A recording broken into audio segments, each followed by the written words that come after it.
about that Yeah. sometimes life is a series of accidents that make us who we are, and you really had Yeah. an accident that made you who you are. Could you have been content with a career as a Gaelic footballer? I think it's all about perspective. I think if I'd known that my life could have been this, I would not have been content because I feel like I'm living in a simulation at the moment that I'm gonna wake up.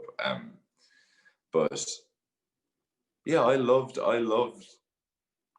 that time in my life. I think you're right. It's just I feel like this I was meant to be here shooting this film. I was meant to have done normal people, but like I loved Gaelic football and I learned a lot from it in terms of functioning within a team, um, discipline, kind of training towards something which is similar to rehearsing or putting work in. And yeah, but let's just say I'm very happy that I broke my jaw and I couldn't really play Gaelic football anymore. And then, yeah, I want to kind of talk specifically about normal people because it's sure. resonated so strongly around the world.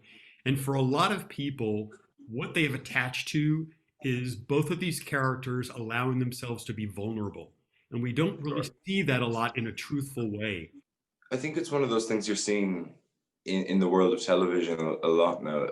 That long form television series really lends itself, I think, to relationship based drama because you're not having to like fill it with events. You get to see the characters in time and space over a longer period of time. So you're not kind of having to force a narrative on top of them.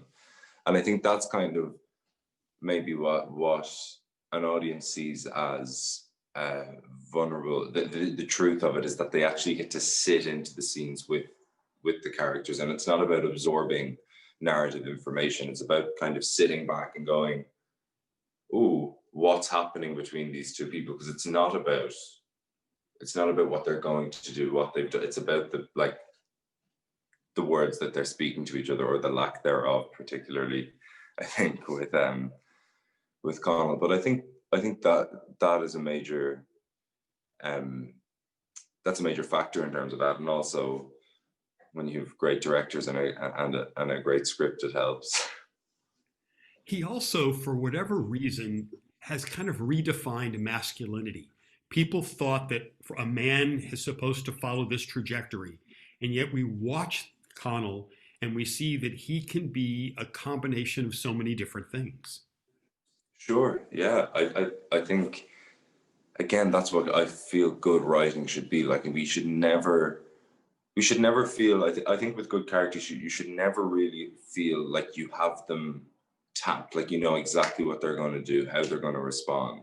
And that was the kind of joy of playing Connell, is like I could see it from an outsider's perspective. I was like, okay, this is going to be deeply frustrating for an audience in certain parts to watch him kind of make these huge mistakes and missteps. But ultimately, that's what we do in real life.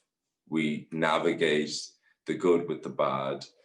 And in terms of with the masculinity, I think it's exactly that. He presents early on in the series as sporty guy, but but it's not even that he presents that. I don't think. I think I'm wrong in saying that. It's more so that is the world that he's framed within. But Sally never really entertains it. It's like this is what he does, but really on the inside, straight in from the first episode, you're like, that's not really what he's interested in. He's interested in English. He struggles to articulate how he feels about somebody that he fancies or has feelings for.